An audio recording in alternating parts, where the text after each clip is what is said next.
Hi, this is Mark Kinixu reporting from Asia. I wanted to discover the secret of Pastor Manu's successful ministry in this remote village tucked away in a humid jungle. I spent several days with him, and I was very impressed with how rapidly his ministry was growing beyond all the expectations of his leaders. As I got to know him, I couldn't find anything spectacular about him. He's not a charismatic, outgoing kind of guy. There's nothing about him that would draw a crowd. He's very humble, and he has no desire to make a name for himself.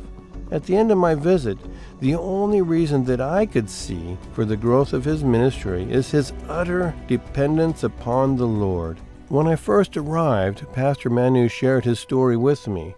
His life changed after being miraculously healed from a heart problem.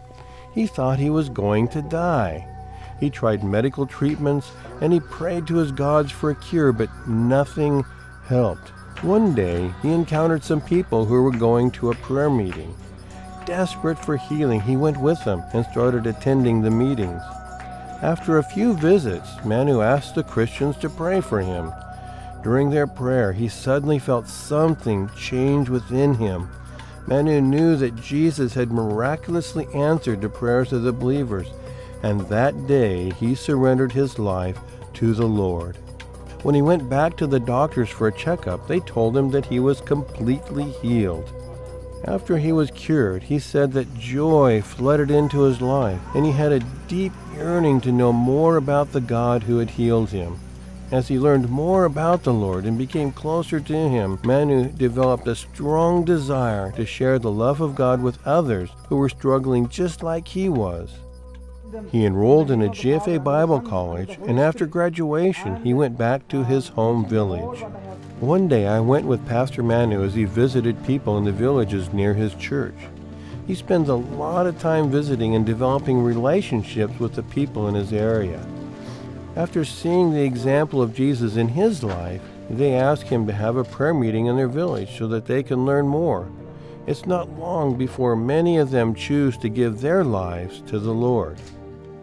The new believers I saw in his congregation have a deep desire to know the Lord more fully and to see others know him too. And they are very committed to prayer.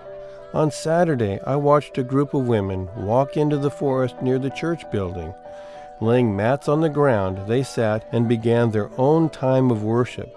Soon, sounds of their singing, mixed with prayer, rose up through the forest. As their hearts and voices sought the Lord, they asked him to bless the Sunday church service and all the preparations that came before it. While I was at the Sunday service, I almost felt like I was in heaven as the believers prayed and worshiped.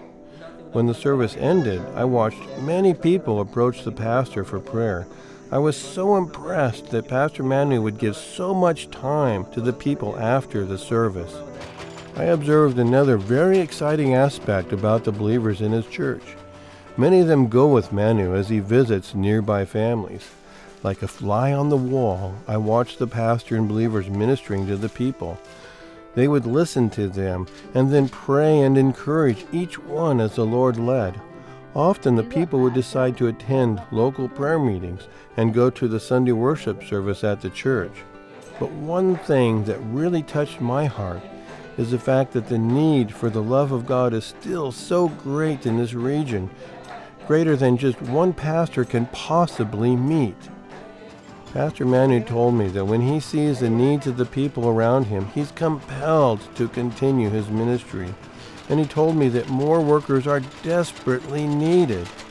The next morning, I got up real early so that I could see, like every other day, how he'll start his simple daily routine, one that keeps him rooted and grounded in Jesus, the source of his strength and effectiveness.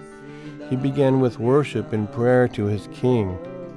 And then, when it was light outside, Pastor Manu blew out the candle, picked up his Bible, and headed up to his personal sanctuary in the trees, where he'll continue to prepare himself for the day ahead, ministering to the needs of the people.